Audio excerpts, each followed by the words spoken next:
नमस्कार। कहानियों के कलरों में आप सबका स्वागत है। आज की कहानी का शीर्षक है शय।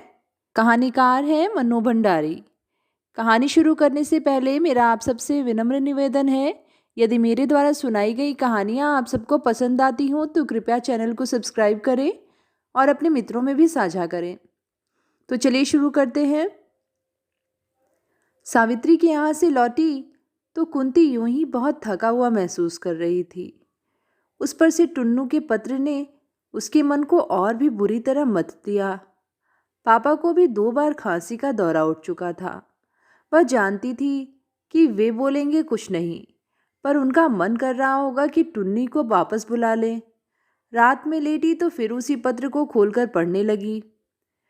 दीदी, मेरा मन यहाँ जरा भी नहीं लगता। सारे समय पापा की और तुम्हारी याद आती रहती है। स्कूल वालों ने भी मुझे 8वीं में ही भर्ती किया है। उस दिन तुम मेरे हेडमास्टर साहब के पास चली जाती तो कितना अच्छा होता। पूरा 1 साल बच जाता। तुमने मेरा इतना सा काम भी नहीं किया। दीदी, पूरा 1 साल बिगड़वा दिया। क्या सचमुच ही उसने टुन्नी का साल बिगड़वा दिया? नहीं नहीं, जो कुछ उसने किया ठीक ही किया। कोई उसके पास इस तरह की सिफारिश लेकर आए तो उसका वश चले तो वह स्कूल के फाटक से ही निकाल बाहर करे। वह शुरू से ही इतना कहती थी कि टुन्नी पढ़, मेहनत कर, पर उस समय पापा को टुन्नी बच्चा लगता था। अब फेल हो गया तो जान पहचान का फ़ायदा उठाओ, सिफारिश करो। उसने जो कुछ किया ठीक किया। स्कूल में यह सब देखकर उसका मन आक्रोश, दुख और ग्लानि से भर जाता है। पर होता है और वह देखती भी है। लेकिन उससे क्या हुआ? वह स्वयं ऐसा कभी नहीं करेगी। जिस दिन पापा ने उससे यह बात कही थी, वह अवाक सी उनका मुंह देखती रह गई थी, जैसे विश्वास ही न हो रहा हो कि पापा भी कभी ऐसी बातें कर सकते हैं। और वह भी कुंती से। कुंती आज जो कुछ भी है विचारों से, विश्वासों से पापा की तो बनाई हुई है। लेकिन पापा बदल गए हैं, बहुत बदल गए हैं। शायद यह बीमारी ही ऐसी होती है कि आदमी को बदलना पड़ता है। कुंती स्वयं महसूस करती है कि उसके जिस आदर्शवाद और दृढ़ आत्मविश्वास पर पापा कभी गर्व किया करते थे, उसी पर आज वे शायद दुख करते हैं। उन्हें लगता है जैसे कुंती को बनाने में वे कहीं भूल कर बैठे हैं। वह अपना मन टटोलने लगी। क्या सचमुच ही वह कुछ गलत विश्वास और गलत सिद्धांत पाल बैठी है? सामने वायलिन पड़ा था। वह उठी और वायलिन लेकर छत पर चली गई। जब उसका मन बहुत खिन्न होता है, उसे वायलिन बजाना बहुत अच्छा लगता है। रात के सन्नाटे में मन का अवसाद जैसे संगीत की स्वर लहरियों पर उतर उतर कर चारों ओर बिखरने लगता है। वह आंख मूंद कर बेसुध सी वायलिन बजाने लगी। उसकी त्रस्त आत्मा, खिन्न मन और शिथिल शरीर धीरे धीरे सब थिरकने लगे। वह किसी और ही लोक में पहुंच गई। खो खो खो। पापा की लगातार खांसी से उसकी तन्मयता टूटी। एकाएक ही अंगुलियां शिथिल हो गईं और वायलिन ठोड़ी के नीचे से सरक कर छाती पर आ टिका। वह नीचे आई। पापा को आज तीसरी बार दौरा उठा था। उन्हें दवाई दी और पास बैठकर तब तक पीठ सहलाती रही जब तक वे शांत होकर लेट नहीं गए। जब वह अपने कमरे में आकर लेटी तो रात करीब आधी बीत चुकी थी। आज सावित्री के यहाँ उसका पहला दिन था। उसे ख्याल आया, कल जब वह स्कूल जाएगी तो मिसेज नाथ उसे देखकर वैसे ही व्यंग्यात्मक ढंग से मुस्कुराएंगी। उसकी इस मुस्कुराहट ने हमेशा ही उसके मन में घृणा पैदा की है। उसे लगा जैसे कल वह इस मुस्कुराहट का सामना नहीं कर सकेगी। उसका उपहास करती, उस पर आरोप लगाती सी मिसेज नाथ की मुस्कुराहट अंधेरे में एक बार उसके सामने कौंध गई। कुंती ने करवट बदली तो मकान मालिक के बच्चों के मास्टर का दयनीय सूखा सा चेहरा उसके सामने उभर आया। एक यह व्यक्ति है जिसने उसके मन में हमेशा अपने काम के प्रति अरुचि उत्पन्न की है। ओह, क्या क्या कल्पनाएं थीं उसके मन में अध्यापन को लेकर। लेकिन मिसेज नाथ या मास्टर, कुंती ने फिर करवट बदल ली। 1 महीने में ही घर का जैसे सब कुछ बदल गया। उसे वह दिन याद आया जब वह डॉक्टर के यहाँ से पापा की एक्सरे प्लेट के साथ रिपोर्ट लेकर आई थी कि उन्हें क्षय है। रास्ते भर वह सोचती रही कि पापा को रिपोर्ट कैसे देगी, उन पर उसकी क्या प्रतिक्रिया होगी। दवाइयों का लंबा नुस्खा और हिदायतों की लंबी सूची समस्या के दूसरे पहलू को और भी उभार उभार कर रख रही थी। जैसे वह सब करेगी, करना तो सब उसी को है। पिछले 4 सालों से इस घर के लिए वही तो सब कुछ करती आई है। वही तो पापा की पहली संतान है और पापा हमेशा ही कहते थे वह उनकी लड़की नहीं, लड़का है। शुरू से उसे लड़के की तरह ही पाला। बचपन में वह लड़कों के साथ खेली, लड़कों के साथ पढ़ी, अब लड़कों की तरह ही घर को संभाल रही है। पर अब घर पहुंची तो पापा पलंग पर लेटे हुए थे। उसने चुपचाप वह लिफाफा उनके हाथ में थमा दिया और नौकर को चाय लाने के लिए कह दिया। क्या पापा को रिपोर्ट देखकर सदमा लगा? क्या वह पहले नहीं जानते थे कि उन्हें क्षय है? फिर चाय पीने वह बाहर जाकर बैठी, शायद अब कोई बात चले, पर फिर मौन। पापा पैर फैलाए तकिए के सहारे बैठे शून्य नजरों से आसमान निहार रहे थे। कुंती ने प्याला पकड़ाया तो चाय पीने लगे।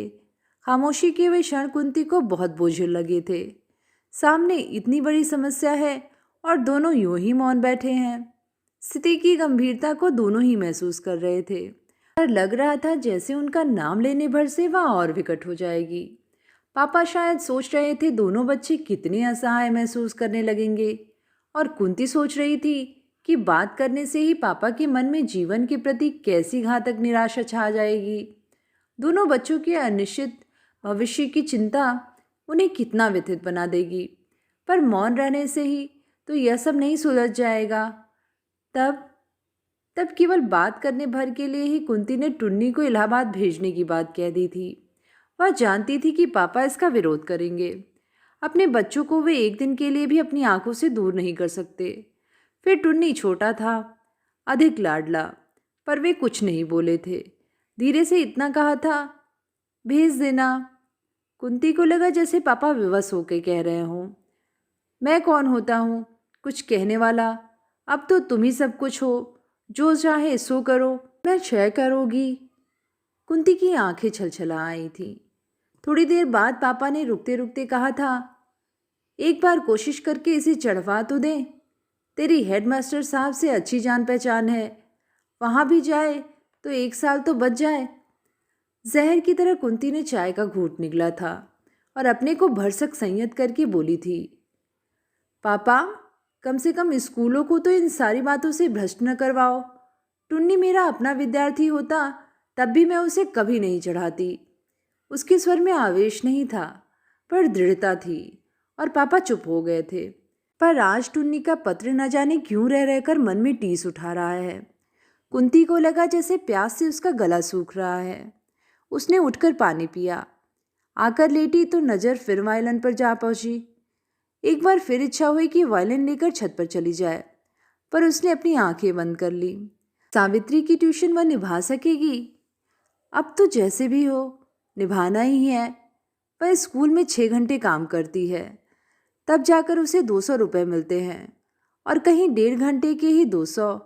फिर 1 महीने खुशामद की उसकी माँ ने, 4 चक्कर तो घर के ही लगाए, पर फिर भी। और उसकी आंखों के सामने मकान मालिक के मास्टर जी फिर घूम गए। वे मास्टर जी हैं, पर कभी रिक्शा में सामान लदवा कर लाते हैं तो कभी सेठानी का हिसाब लिखते हैं। वह तो जिस दिन भी देखेगी कि उसके सारे परिश्रम के बावजूद सावित्री नहीं सुधर रही, कुछ भी नहीं सीख रही, उसी दिन छोड़ देगी, चाहे कितनी ही मुसीबत क्यों न सहनी पड़े। सावित्री को पढ़ाना कोई सरल काम नहीं है। जो 8वीं के भी लायक नहीं है, उसे 9वीं में पास करवाना। 1 महीने में ही बैंक से पापा के 1000 से अधिक रुपए निकल चुके थे। वह नहीं चाहती थी कि अब और निकले।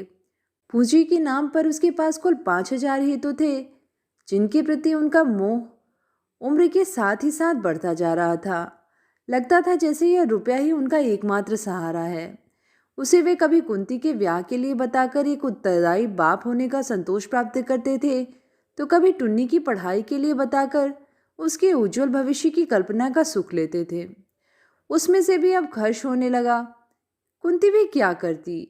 यूँ तो पापा की पेंशन, अपनी तनख्वाह और गांव के मकान के किराए से वह अच्छी तरह काम चलाती आ रही थी, पर बीमारी का यह अतिरिक्त खर्च, और बीमारी भी अनिश्चित अवधि तक की। दूर कहीं मुर्गा बोला, क्या क्या सवेरा होने आया? तो वह आज बिल्कुल नहीं सोने पाई। कल सवेरे से ही फिर जुट जाना है। बाजार, स्कूल, सावित्री, पापा की परिचर्या, उसका सिर भारी होने लगा। अपनी क्लास लेकर कुंती स्टाफ रूम में पहुंची और चुपचाप कुर्सी पर बैठकर बाहर देखने लगी। बहुत सी कापियां देखने को जमा हुई थीं, पर मन ही नहीं कर रहा था कुछ करने को। सिर बेहद भारी हो चुका था और नींद आंखों में घुल रही थी। तभी मिसेस नाथ अपने भारी भरकम कंधों पर कापियों के 2 गट्ठर लादे घुसी। उसने देखकर भी नहीं देखा। नाथ भी कुछ नहीं बोली, चुपचाप कॉपियां लेकर बैठ गई। कुंती ने सोचा, क्या इन्हें मालूम नहीं हुआ कि मैंने सावित्री के यहाँ ट्यूशन कर लिया है? हो सकता है आज ना हुआ हो, पर कल तो होना ही है। तब फड़फड़ाती हुई एक कॉपी फर्श पर गिरी तो कुंती ने चौंक कर पीछे देखा। नाथ ने गुस्से में आकर किसी लड़की की कॉपी ही उछाल दी थी और बड़बड़ा रही थी, दिमाग में गोबर भरा है और पढ़ने का शौक चढ़ाया है। अपने घर बैठो, खाओ पियो और मौज करो, न जाने कहाँ कहाँ से दिमाग चाटने आ जाती हैं। कुंती फिर बाहर देखने लगी। यूं वह इस 1 साल में इन सब बातों की काफ़ी अभ्यस्त हो चुकी थी। फिर भी लड़कियों पर यूं झुझलाना, ऐसे अपशब्द कहना उसे कभी अच्छा नहीं लगता। फिर पढ़ी लिखी सभ्य सुसंस्कृत महिला के मुंह से निकले हुए ऐसे शब्द जो इतनी छात्राओं की अध्यापिकाएं हैं, उनकी आदर्श हैं। उसे याद आया, जब पहली बार उसने इन्हीं अनाथ को डांटते हुए सुना था तो आश्चर्य और गुस्से के साथ साथ उसे बेहद हंसी भी आई थी। वे गुस्से से कांपती हुई जोर जोर से स्केल को मेज पर पटक कर सामने खड़ी थरथर कांपती किसी लड़की को कह रही थी, कल यदि पाठ याद नहीं करके आई तो इस चलते हुए पंखे में लटका दूंगी। और कुंती को पंखे से लटकी हुई लड़की की कल्पना ने बेहद हंसाया था। एक वह थी जो अपनी कमजोर छात्राओं को सवेरे जल्दी आकर पढ़ाया करती या देर तक ठहर कर पढ़ाती। स्नेह और सहानुभूतिपूर्ण व्यवहार से उनके खोए आत्मविश्वास को जगाती। पढ़ाई के अतिरिक्त विभिन्न रुचियों के विकास के लिए नई योजनाएं बनाया करती।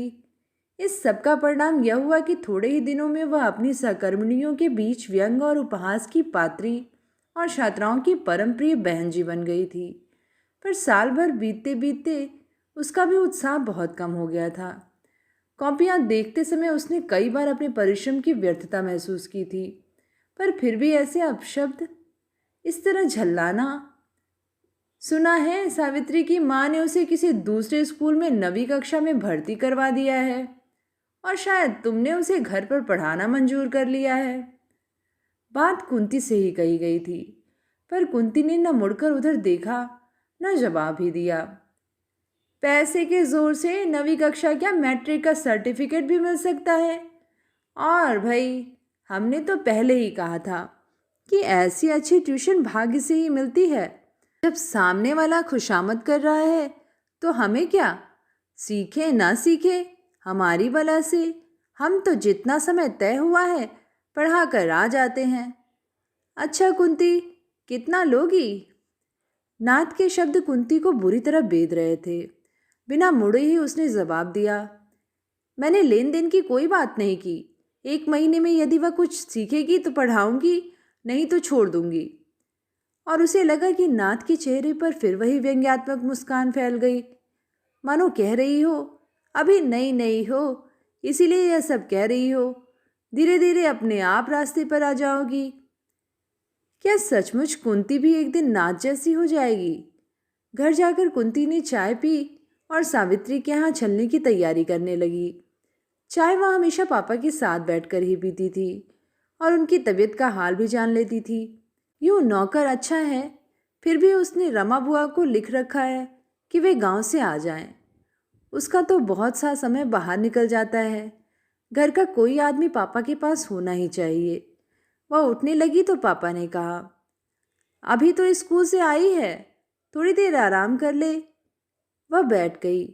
वह जानती है कि देर कर देने से ट्राम बस में ऑफिस की भीड़ हो जाती है, घुसना असंभव हो जाता है। फिर भी पापा की बात टालना नहीं चाहती। उसके इस दोहरे परिश्रम से पापा यूं ही काफ़ी दुखी हैं। इस सब के लिए वे अपने को ही उत्तरदायी समझते हैं। कुंती उनके दुख को किसी प्रकार भी नहीं बढ़ाना चाहती। इस बीमारी ने कितना विवश, कितना निरीह बना दिया है पापा को। 1 महीना पढ़ाकर ही कुंती को लगा कि सावित्री को अब वह नहीं पढ़ा सकेगी।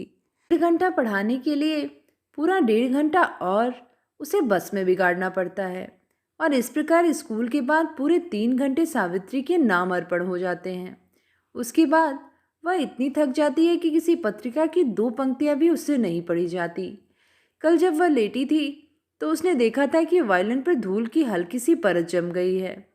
उसका मन टीस उठा था। उसने धूल पोंछी, पर चाहकर भी बजाने के लिए वह ऊपर नहीं जा सकी। बस एकटक उसे देखती रही थी, और उसे लग रहा था कि यदि जिंदगी का यही रवैया रहा तो वह शायद फिर कभी वायलिन नहीं बजा सकेगी। इस कल्पना से उसकी आंखें छलछला आई थीं। नहीं नहीं, जो भी होगा वह सहन कर लेगी, पर कल ही सावित्री की माँ से कह देगी कि वह अब पढ़ा नहीं सकेगी। और सचमुच दूसरे दिन कुंती ने जाकर सावित्री की माँ से कहा, देखिए, मैंने अपनी ओर से भरसक प्रयत्न किया, पर लगता है सावित्री को पढ़ाना मेरे लिए संभव नहीं होगा। सारे रास्ते वह संकल्प विकल्प करती रही थी। 1 महीने के लिए मिले हुए 200 रुपये से घर की आर्थिक स्थिति कितनी संभल जाएगी, यह भी उसके सामने था। पर फिर भी उसने कह ही दिया, क्या क्या बहन जी, आपके भरोसे तो हमने नया स्कूल शुरू करवाया। आपके पास पढ़कर इसका मन कुछ कुछ लगने लगा था। ऐसा तो मत करिए, एक बार बस किसी तरह 10वीं में पहुंचा दीजिए। मैं बेहद थक जाती हूँ, दूर भी तो बहुत जाना पड़ता है। फिर पापा बीमार हैं, उनकी देखभाल, दवा दारू करने के लिए भी तो मैं ही हूँ। पर कुंती को स्वयं लगा कि बात के अंत तक आते आते उसके स्वर की दृढ़ता जाती रही है। दूर तो है, कलाई में हीरे की चूड़ी नचाती हुई सावित्री की माँ बोली, पर 1 साल तो और निभा ही दीजिए। फिर कुछ रुकते रुकते बोली, ना हो मैं गाड़ी का प्रबंध कर दूंगी। और क्या कर सकती हूँ? कुंती अवाक सी माँ का चेहरा देख रही थी। 200 रुपये और गाड़ी? बात यह है बहन जी कि सावित्री की बात एक बहुत बड़े घर में चल रही है। उन लोगों की एक ही जिद है कि लड़की 10वीं हो जाएगी तो शादी करेंगे। आप किसी न किसी तरह 10वीं में पहुंचा दीजिए, फिर तो संभाल लेंगे। अब आजकल के लड़कों को भी क्या कहें। और यह सावित्री भी है कि आपके सिवा किसी से पढ़ने को राजी ही नहीं होती। आप आइए, गाड़ी का प्रबंध मैं कर दूंगी। उस दिन कुंती गाड़ी में बैठकर घर लौटी। जैसे ही गाड़ी कोठी के फाटक में घुसी, उसने देखा मकान मालिक के यहाँ वाले मास्टर साहब रिक्शा में सामान लदवाए चले आ रहे हैं। अपने को गाड़ी में पाकर उसका मन गर्व और आत्मसंतोष से भर उठा। उसने ट्यूशन भी तो किया, तो आत्मसम्मान के साथ। बड़ी कोठी को पार करके वह अपने घर के सामने उतरी। पापा ने सुना तो वे भी प्रसन्न हुए। दूसरे दिन संध्या को जब वह गाड़ी में बैठकर सावित्री के यहाँ जा रही थी, तो उसने पहली बार देखा कि वह रास्ता कितना सुंदर है। ठसाठस भरी हुई बस में धक्के खाते समय शायद अपने को संभालने की चिंता ही अधिक रहती थी, और काम से लौटे हुए सट सट कर खड़े प्राणियों के पसीने की दुर्गंध से सिर भरनाता रहता था। उस सबको पार करके रास्ते का सौंदर्य देख पाना क्या कोई सरल काम था? थोड़े दिनों में तो उसे लगने लगा, काश वह स्कूल भी गाड़ी में ही जा पाती। टुन्नी का मन अब लग गया था। मामा ने खबर दी थी कि वह पढ़ाई में भी अच्छा चल रहा है। पापा की तबीयत कभी ठीक, कभी खराब, ऐसे ही चलती। बोलना उन्होंने एक प्रकार से बंद ही कर दिया था। उनकी देखभाल के लिए रमा बुआ आ गई थी। कुंती के लिए वही स्कूल, घर, सावित्री, सारा घर जैसे ढर्रे पर चल रहा था। मन जब बहुत उबलता तो रात में ऊपर जाकर घंटों वायलिन बजाती। यही तो उसके नीरस जीवन का एक आधार था। उस दिन कुंती सावित्री को पढ़ाकर घर के लिए काम दे रही थी कि सावित्री की माँ ने एक बच्चे के साथ प्रवेश किया। बहन जी, यह सावित्री का भांजा है, अब से मेरे पास ही रहेगा। इसे कल ही स्कूल में डाला है। सावित्री के बाद थोड़ी देर तक इसे भी पढ़ा दिया कीजिए। कुंती को बोलने का अवसर दिए बिना ही वह बोले चली जा रही थी। बड़ा प्यारा बच्चा है, मीठी मीठी बातें करके आपका मन मोह लेगा। नमस्ते करो मुन्नू। और उस बच्चे ने छोटे छोटे हाथ जोड़ दिए।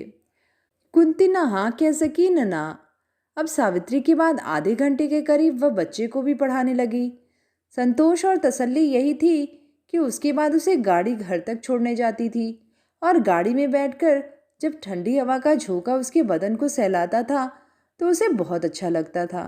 धीरे धीरे यह सिलसिला बढ़ता गया। सावित्री के छोटे भाई बहन में से कोई ना कोई अब आता ही रहता। कभी किसी को घर का काम पूछना रहता तो किसी को टेस्ट की तैयारी करनी रहती। माँ बस इसी बात का ध्यान रखती थी कि सावित्री जब तक पढ़े कोई बच्चा कमरे में न जा पाए। कभी कभी तो स्वयं उसके पास आकर बैठती, सावित्री की पढ़ाई की बात पूछती, पापा की तबीयत के बारे में पूछती, घर की और बातें पूछती और फिर कुंती के धैर्य की, उसके साहस की तारीफ करती हुई चली जाती। शुरू शुरू में कुंती को यह सब बहुत अटपटा लगता था, फिर धीरे धीरे वह उसकी अभ्यस्त हो गई। रात को जब वह लेटी तो टुन्नी की बड़ी याद आ रही थी। आज स्टाफ रूम में देखे हुए एक सिनेमा पर बड़ी बातें होती रही थीं। टुन्नी के जाने के बाद कितना नीरस हो गया है उसका जीवन। बिस्तर पर लेटे हुए पापा और काम में व्यस्त बुआ जी। उसके बराबर की और लड़कियां कितनी मौज करती हैं, घूमना फिरना, सैर सपाटे, हंसी मजाक। उसके जीवन में तो यह सब दूर दूर तक नहीं है। क्या कभी नहीं होगा? क्या उसका सारा जीवन यूं ही निकल जाएगा? जितना रुपया वह कमाती है उसमें कितने ठाठ से वह रह सकती है, पर वह जानती ही नहीं कि ठाठ क्या होता है, मौज क्या होती है। पापा क्या आप कभी अच्छे नहीं होंगे? कितने दिन वह इस तरह पड़े रहेंगे? टुन्नी होता तो वह कल ही उसके साथ सिनेमा जाती। कब टुन्नी बड़ा होगा और उसके कंधों का भार हल्का करेगा? सच, अब तो वह ऊब गई है। सामने वायलिन लटका था, अब वह बजा नहीं पाती, उसे देखती रहती है। उसे एकटक देखते रहना भी सांत्वना देता है। कितना कम हो गया है उसका वायलिन बजाना। जब तब समय मिलता है तो उसकी धूल पोंछ देती है। कभी कभी तो उसका मन करता है कि स्कूल घर सब छोड़कर अपना वायलिन लेकर कहीं चली जाए और इतना बजाए कि उसका अस्तित्व ही मिट जाए। वह कुंती न रहे, बस संगीत की एक स्वर लहरी बन जाए, उसमें मिल जाए। दिसंबर की छुट्टियों में टुन्नी आया। उसके आने से ही जैसे घर चहक उठा। पापा प्रसन्न, कुंती प्रसन्न। घर की एक रास्ता टूट गई। आते ही उसने फरमाइश की कि क्रिकेट का टेस्ट मैच देखेंगे। अभी भी क्रिकेट के लिए उसका पागलपना जैसे का तैसा ही बना हुआ है। पिछले साल सारे दिन क्रिकेट खेल खेल कर ही तो फेल हुआ था, पर इस बार कुंती ने टिकट का प्रबंध करने के लिए ज़मीन आसमान एक कर दिया। उसकी बड़ी इच्छा थी कि जैसे भी हो टुन्नी को वह मैच देखने के लिए भेज दे। इसी बहाने वह अपने परिचितों के घर भी हो आए, वरना आजकल तो मिलना जुलना भी छूट गया था। पर किसी तरह भी टिकट का प्रबंध नहीं हो सका। वह समझ नहीं पा रही थी कि लोगों पर ऐसा पागलपन कैसे सवार हो जाता है इस खेल को लेकर। किसी चीज़ का नशा भी होता है, यह सब वह धीरे धीरे भूलती जा रही थी। उसने टुन्नी को समझा दिया कि कमेंट्री सुनकर ही संतोष कर लेना। सावित्री के यहाँ पढ़ाने गई तो सावित्री ने डरते डरते कहा, बहन जी कल मत आइए, हम मैच देखने जाएंगे। अच्छा, तुम लोगों को टिकट मिल गए? मेरा छोटा भाई भी आया हुआ है इलाहाबाद से, पागल हो रहा है, पर किसी तरह टिकट का इंतज़ाम नहीं हो सका। माँ से पूछूं, शायद एक आध ज़्यादा हो। और सावित्री दौड़ गई। कुंती सोच रही थी उसे इन लोगों का ख्याल क्यों नहीं आया अभी तक। माँ आई, टेलीफोन किया और कहा, आप उसे तैयार रखिए 9 बजे। बच्चे गाड़ी में उधर से ही उसे लेते हुए चले जाएंगे। कुंती प्रसन्न हो गई। टुन्नी सुनेगा तो कितना प्रसन्न होगा। बस ज़बरदस्ती इन लोगों से खिंची खिंची रहती है।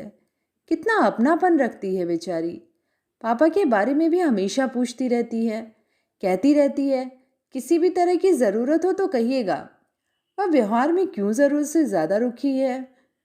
टुन्नी इलाहाबाद लौट गया। उसी सप्ताह 2 बार पापा की तबीयत बहुत खराब हुई। कई दवाइयाँ बदली, विशेषज्ञ को भी बुलाया, न चाह कर भी कुंती को फिर बैंक से 500 रुपये निकालने पड़े। आखिर वह क्या करे? अब बचे ही कितने हैं, वे भी समाप्त हो जाएंगे तब। कुंती नहीं जानती कि वह क्या करेगी। सावित्री के छमाही इम्तिहान फल निकलने वाला है। वह पहले से ही कुछ सुधरी है, पर 9वीं में वह पास नहीं हो सकती। यह कुंती जानती है। उसने तो पहले भी कहा था, पर माँ को एक ही जिद है कि जैसे भी हो उसे 10वीं में भेजना है। तो वह क्या करे? वह पूरा परिश्रम करती है, जी जान लगाकर पढ़ाती है। परीक्षा फल अच्छा नहीं निकला तो माँ क्या कहेगी? वह पहुंची तो पहले माँ से ही मुलाकात हुई। लीजिए, आप ही की बात कर रही थी। इस बार मेरा एक काम आपको करना होगा। कुंती की जिज्ञासु आंखें माँ के चेहरे पर टिक गईं। मेज की दराज में से एक थैला निकालकर वह बोली, उस दिन आपका भाई जैसा स्वेटर पहने था वैसा एक मेरे लिए भी बना दीजिए। मैं तो यह काम जानती नहीं। उसका स्वेटर मुझे बहुत ही पसंद आया। बाहर से किसी के बुलाने पर माँ थैला मेज पर छोड़कर चली गई और फिर लौट कर आई ही नहीं। कुंती लौटी तो उसके हाथ में ऊन का थैला था। घर आते ही बुआ ने बताया, डॉक्टर साहब आए थे, एक नुस्खा दे गए हैं। उसने बिना देखे ही नुस्खा पर्स में लटक दिया। पापा के पास पहुंची तो वे आंखें बंद किए सो रहे थे। एक क्षण वह उनके मुरझाए जर्द चेहरे को देखती रही, फिर भारी मन से लौट आई। उस रात उसने खाना भी नहीं खाया, चुपचाप पड़ी पड़ी वायलिन को ही देखती रही। फिर आंखें मूंदी तो कोरों से आंसू ढुलक पड़े। आखिर जिस बात का डर था वही हुआ। सावित्री छमाही इम्तिहान में फेल हो गई। कुंती पहुंची तो देखा सावित्री रो रही थी। माँ का पारा चढ़ा हुआ था। कुंती को देखते ही बोली, क्या देखिए, क्या निकला रिजल्ट?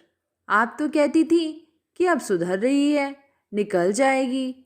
सभी में तो फेल है। नहीं बहन जी, अब तो यह पढ़ाई छुड़ानी ही पड़ेगी। पढ़ना लिखना इसके बस का नहीं। फिर वह सगाई की बात भी खत्म हुई। अब कौन पादनी की तरह रुपया बहाए? देखूं, कुंती ने रिपोर्ट हाथ में लेते हुए कहा। पेपर्स इतने खराब तो नहीं हुए थे कि सभी में फेल हो जाती, पर उसे रिपोर्ट में लाल धब्बे के सिवा कुछ भी नहीं दिखाई दे रहा था। सावित्री की रिपोर्ट के लाल धब्बे, पापा के कफ के खून के लाल धब्बे, सब जगह बस लाल लाल। मैं तो अभी भी कहती हूँ, आप एक बार इसके स्कूल जाइए, इसकी टीचरों से मिलिए। स्कूल जाने से बात दूसरी हो जाती है। कुछ उम्मीद हो तो पढ़ाई जारी रखें, नहीं तो किस्सा ख़त्म करें। और कुंती सोच रही थी, उसके घर आकर उसकी खुशामद करने वाली माँ और यह माँ क्या एक ही हैं? मैं स्कूल जाकर पता लगाऊंगी, बात करूंगी। वार्षिक परीक्षा में तो इसे पास करवाना ही है। अब आप जिम्मा ले लेंगी तो पढ़ाऊंगी, जैसे भी हो पास करवा दीजिए। कुंती जानती है कि ऐसा जिम्मा कोई नहीं ले सकता, और ले तो निभा नहीं सकता। फिर भी उसने कहा कि वह पूरी कोशिश करेगी। और सचमुच कुंती सावित्री के स्कूल गई। सौभाग्य से वहाँ की अध्यापिकाओं में एक पुरानी परिचिता मिल गई, पर वहाँ वह पूछताछ के अतिरिक्त कर ही क्या सकती थी। वह सावित्री को और ज़्यादा मेहनत से और अधिक समय देकर पढ़ाने लगी। अभी सावित्री का पढ़ना बंद हो जाए तो? इस तो के बारे में तो वह सोच ही नहीं सकती। गर्मियाँ आई तो कुंती के नीरस, बोझिल, उदास दिन और भी लंबे हो गए। अब उसे न पापा की बीमारी की चिंता थी, न स्कूल के काम में कोई दिलचस्पी, और न सावित्री को पढ़ाने में। फिर भी वह मशीन की तरह सब करती थी। अब सावित्री की माँ की कोई भी बात उसे बुरी नहीं लगती। लौटते समय कभी कोई बच्चा साथ हो जाता और माँ आजकल के ज़िद्दी बच्चों को कोसती हुई कह देती, बहन जी ज़रा 2 मिनट को उतरकर इसे जूता दिलवा दीजिएगा। कि ड्राइवर लोग तो ठगा लाते हैं, बच्चे भी क्या हैं, बात मुंह से पीछे निकलती है, चीज पहले चाहिए। कुंती दिलवा देती। अब टुन्नी आ जाएगा। वह बेसब्री से टुन्नी की प्रतीक्षा कर रही थी। उसके आने से किसी स्थिति में किसी तरह का भी परिवर्तन पड़ने वाला नहीं था। फिर भी वह उसकी प्रतीक्षा कर रही थी। कितनी ही बार उसने पड़े पड़े सोचा कि टुन्नी के आते ही वह कहेगी, टुन्नी ले, अब तू संभाल। मैं नहीं जानती तू छोटा है या बड़ा, जो तेरी समझ में आए कर। मैं कहीं जाती हूँ। पापा का ठेका मैंने अकेले तो नहीं लिया। अब तक मुझ में दम रहा, मैंने संभाला। अब एक दिन भी मुझसे नहीं संभलता। और जब जब उसने ऐसा सोचा वह घंटों रोई। पापा से वह क्यों उब गई थी? क्यों जाने अनजाने मनाने लगी थी कि या तो पापा अच्छे हो जाए, या फिर सावित्री को पास कराने के लिए उसने रात में देर देर तक जागकर प्रश्नों के उत्तर लिखे और कटवाए। इम्तिहान के दिनों में वह सवेरे शाम दोनों समय पढ़ाने गई। इतना सब करने पर भी पता नहीं या पास होगी या नहीं। अचानक एक दिन पापा को जोर की कै हुई और सारा फर्श खून से भर गया। कुंती सख्ते में आ गई। बुआ जी ने रो रो कर घर भर दिया। डॉक्टर, दवाई, इंजेक्शन, भाग दौड़, पागलों की तरह कुंती ने सब किया। वह खुद नहीं जानती उसमें इतनी शक्ति कहाँ से आ गई। विशेषज्ञ के कहने पर पापा अस्पताल में भर्ती करवा दिए गए। कुंती अस्पताल से लौटी तो बुआ ने सारा घर धो रखा था। घर में पैर रखते ही उसे एक विचित्र सी अनुभूति हुई। लगा जैसे वह उन्हें कुछ दिनों के लिए अस्पताल में नहीं छोड़कर आई, वरन हमेशा हमेशा के लिए कहीं छोड़ कर आई है, जहाँ से वे अब कभी नहीं लौटेंगे। वह सिहर गई। टुन्नी को तार देकर बुला ले।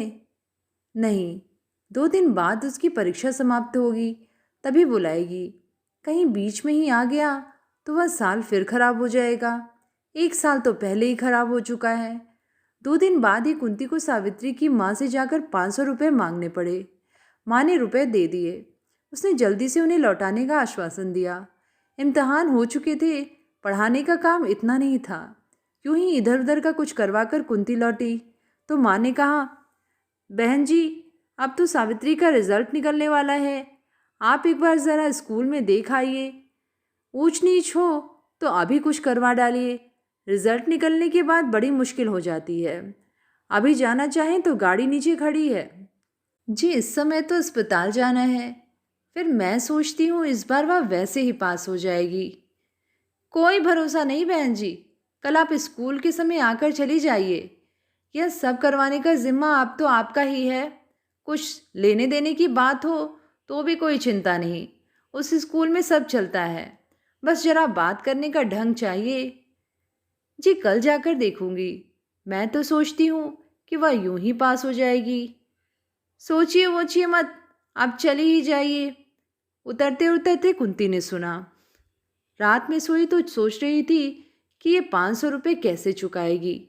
मामा को लिख देगी कि गांव का मकान बेच दें। मामा को एक बार कम से कम आकर तो देखना ही चाहिए था। आज कितना असहाय वह अपने को महसूस कर रही थी। इतनी बड़ी दुनिया में क्या कोई भी ऐसा नहीं है जो उसकी पीठ पर आश्वासन भरा हाथ रखकर 2 शब्द सांत्वना के ही कह दे। रोते रोते उसकी हिचकियां बंध गईं।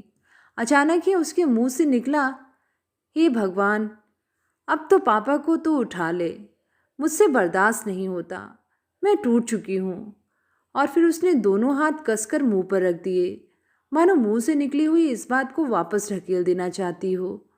सामने वायलिन लटका था, उस पर धूल की मोटी सी परत जम गई थी। वायलिन बजाना तो उसका कभी का छूट चुका था। जब तब उसकी धूल झाड़ पोंछ करती थी, सो वह भी छूट गई। कितने दिनों से उसने धूल नहीं पोंछी, आज भी उससे नहीं उठाया जा सका। क्या होगा केवल धूल पोंछ कर? अब क्या वह कभी वायलिन नहीं बजा पाएगी? टेलीफोन करके इधर उधर की कोशिश करके सावित्री की माँ ने पता चला लिया था कि सावित्री 2 विषयों में फेल है। एक विषय में फेल होती तो उसे चढ़ा दिया जाता, पर अब उसे चढ़ाया नहीं जाएगा। एक विषय में जैसे भी हो उसे पास करवाना ही है। कुंती जब पहुंची तो माँ ने उसे बैठने भी नहीं दिया। बहन जी, या मैंने पता लगा लिया, वरना सावित्री तो फेल ही हो जाती। आपने तो कह दिया पास हो जाएगी। आप तुरंत ही गाड़ी लेकर जाइए, अपनी पहचान वाली बहन जी से, बड़ी बहन जी से बात करिए, इधर उधर की कोशिश करके पास करवा कर आइए, नहीं तो हमारे इतने रुपयों पर पानी फिर जाएगा। साल खराब हुआ सो अलग, किन 2 विषयों में फेल हो गई? वहाँ जाकर पता लगाइए, फेल हुई है या तय बात है। आपने जिम्मा लिया था, अब तो पूरा करना ही पड़ेगा। आखिर कुंती से कोशिश करके भी कुछ नहीं बोला गया। गाड़ी नीचे खड़ी है, देर करने से अब काम नहीं चलेगा। 2 दिन बाद तो रिजल्ट ही निकल जाएगा। फिर कितनी मुश्किल होगी कुछ करवाने में। और हाँ, ना हो तो कुछ रुपए लेकर जाइए। ढंग से बात करने से सब कुछ हो जाता है इस स्कूल में। हमने 9वीं में भर्ती करवा ही दिया था, अब आप चढ़वा दीजिए। कुंती बिना बोले चुपचाप नीचे उतर गई। सबसे पहले वह अपनी परिचिता के पास गई, पर वह समझ ही नहीं पा रही थी कि क्या कहे, कैसे कहे। उसकी मित्र काम करते हुए भी इधर उधर की बातें कर रही थी। तुम बहुत दुबली दिखाई दे रही हो, पापा कैसे हैं, आदि आदि। कुंती स्वयं नहीं जानती उसने क्या कहा, कैसे कहा। बस इतना ही उसे याद है कि वह एक अध्यापिका से और मिली थी, प्रधानाध्यापिका से भी मिली थी। उनसे मिलने के लिए काफ़ी देर तक उसे बाहर प्रतीक्षा करनी पड़ी थी। वह बैठी भी रही थी। उसे याद नहीं कि उसे उनसे कुछ आश्वासन भी मिला था या नहीं। उसे यह भी पता नहीं कि लौटकर माँ से क्या कहेगी। नीचे उतरी तो प्यास से उसका गला बुरी तरह से सूख रहा था। मई की गर्मी भी कितनी भयंकर होती है। उसने चपरासी से पानी मांगा। उधर से एक भारी भरकम महिला हंसती हुई पेपर्स का बंडल लिए गुजरी।